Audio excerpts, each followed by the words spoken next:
What's new? I'm Zeb Elif, Associate Professor at Touro College and Hebrew Theological College, and today I'm with my friend and colleague, Adam Mendelsohn, who is the Director of the Kaplan Center for Jewish Studies and Research and Associate Professor of History at the University of Cape Town.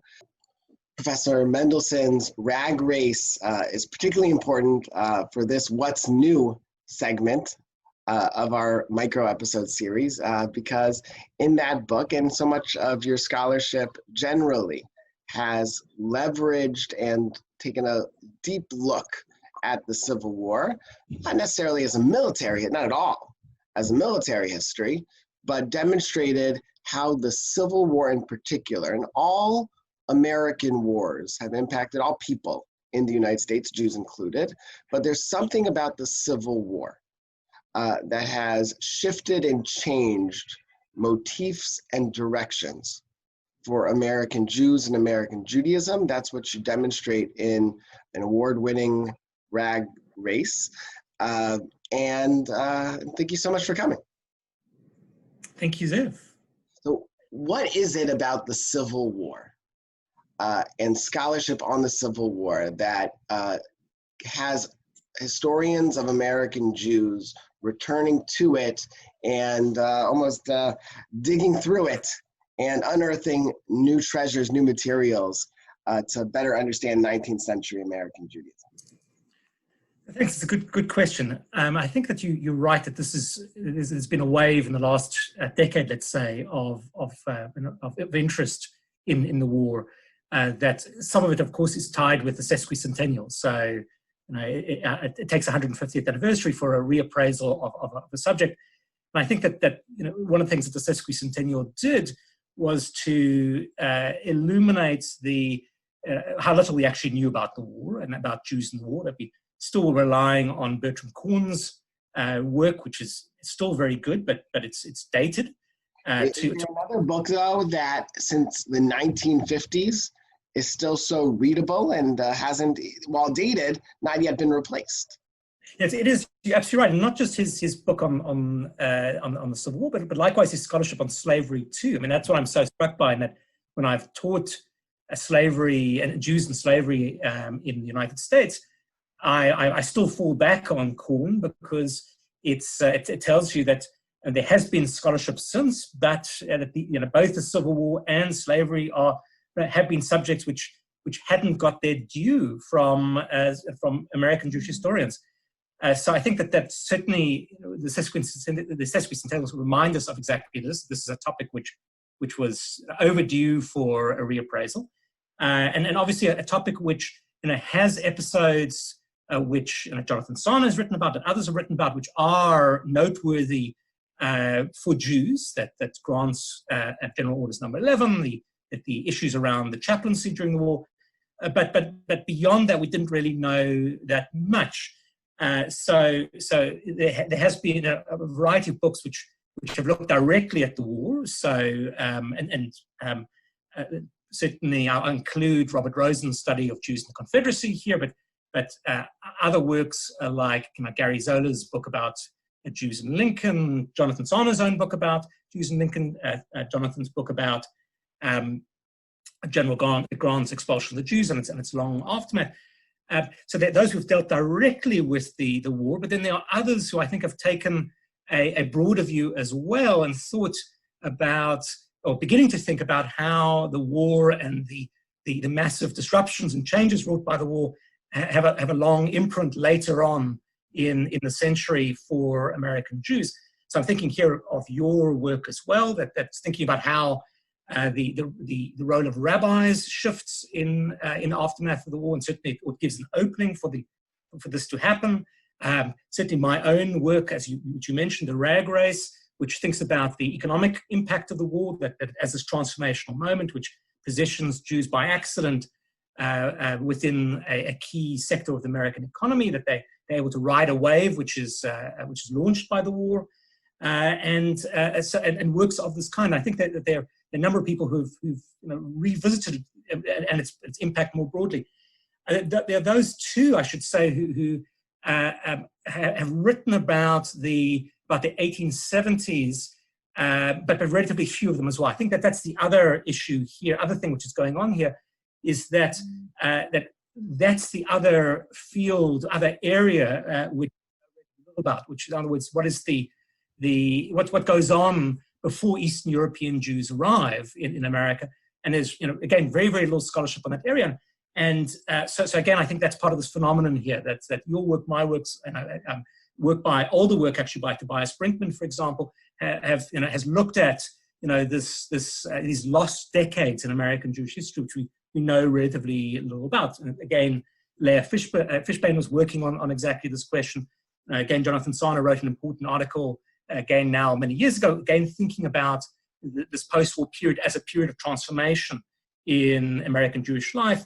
He picks it up on this as well in American Judaism, thinking about the post-war period as this new era, but also obviously tying that to what comes before, thinking about the Civil War as this fracture point in American Jewish history, which a fracture point which again creates all sorts of challenges and opportunities potentially for American Jews before Eastern European Jews arrive.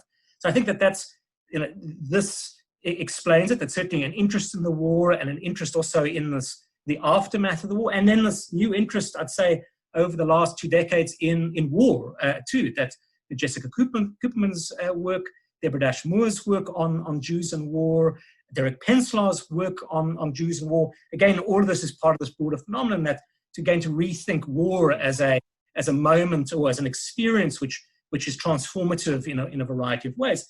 And I should say that's what, literally today I finished a chapter in a manuscript which hopefully will be published next year, again thinking about the aftermath of the Civil War and picking up on themes which you have written about, which Jonathan Sarna has written about, which Tobias Brinkman have written about. Again, thinking about this, the rupture which the war creates, and this, and how the war transforms the community.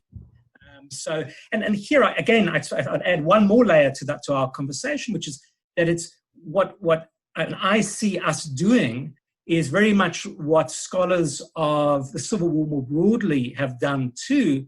In that, obviously, there's now more talk about the Civil War era. So again, expanding the time frame before and after the war, but also particularly those who focus on ethnicity in the war, who write about Germans and the Irish and others who experienced the war.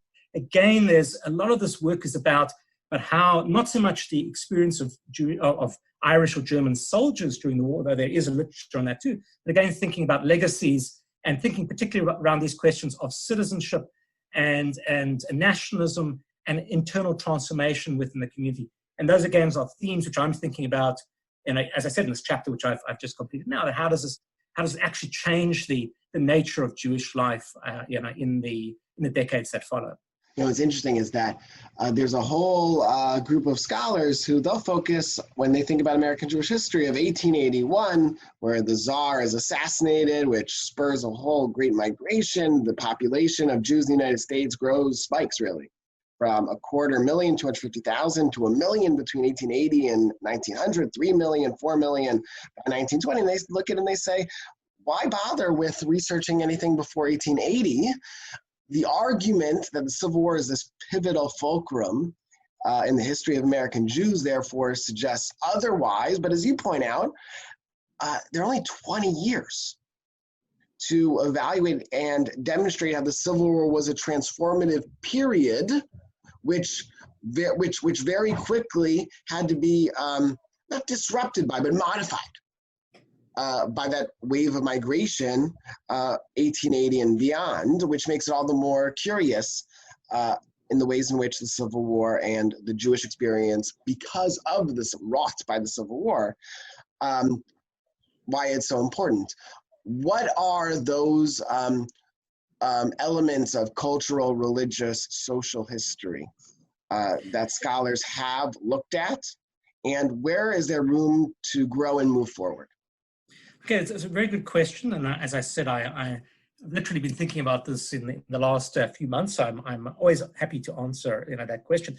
And so the way I've thought about it is like this: that these are the following areas where I think that the war has these very particular legacies. and here in some cases I agree, in some cases I disagree with the scholarship, the existing scholarship. So one of these areas relates to anti-Semitism, that I think that the particular forms that anti-Semitism takes in the 1880s and afterwards, I will argue, in fact I've written this now, I will argue that there are these very, very clear through lines which can be dated particularly back to Civil War anti-Semitism, there's there's